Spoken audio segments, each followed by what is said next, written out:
Tuli Experience. So ngayong araw ay kikwento ko sa inyo ang karanasan ko sa pagpapatuli.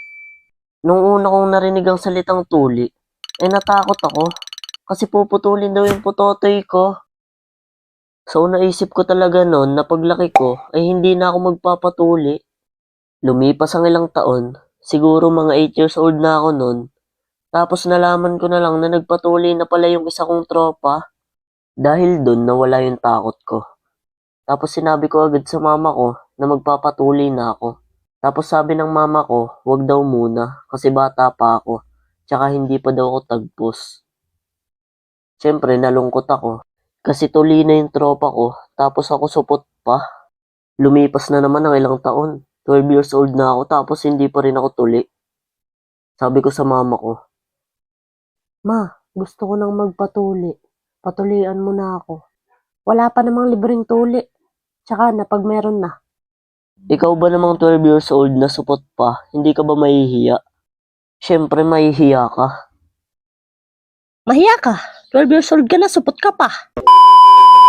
Nanonood-nood pa nga ako sa YouTube ng mga tinutulian eh. Wala naman silang reaksyon kaya mas lalong lumakas ang loob ko. Lumipas ang isang buwan, may nakuhang balita yung kaibigan ng mama ko na may libreng tuli raw sa bayan kinabukasan. Naalala ko pa nga nun na hindi ako makatulog sa sobrang saya at excitement.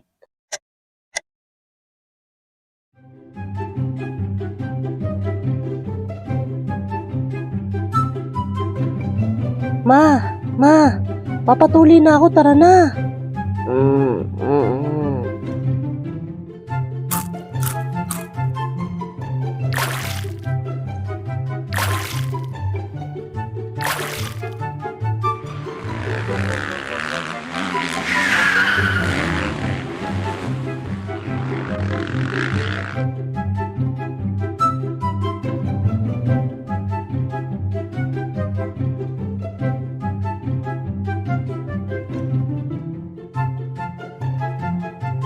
Kuya, saan po dito yung may libreng tuli? Dun po sa may gate na yun. Sige po kuya, salamat po. So yun, dumating kami mag-8 na ng umaga. Marami-rami na ang tao nun. Tapos kumuha ako ng upuan. Tapos tumabi ako sa isa kong kakilala. Di ko alam na may pila pala. Ang ending, pang-15 ako. Ang bilis ko no. Tapos yun, pinapasok na kaming 10. 10 kasi yun eh. Di pinapasok na kami. Tapos nagubad na ng short yung mga kasama ko. Tapos ako tulala lang kasi nahihiya ako magubad ng short. Utoy, magpapatuli ka ba o manonood na lang? Papatuli po. Di yun na nga, humiga na kami. Tapos nakita ko yung putotoy ng katabi ko. Ang laki. Di ko alam kung matanda na yun o talagang malaki lang. So yun, tinuli na ako. Wala naman akong naramdaman nun. Tapos pagkatapos akong tulian, nahihilo ako. Di ko alam kung dahil ganito yung posisyon ng ulo namin nun o dahil sa anesthesia. Tapos nung nasa bahay na kami, gustong-gusto ko nang tanggalin yung nakabalot sa putotoy ko para makita ko na ang kinalabasan.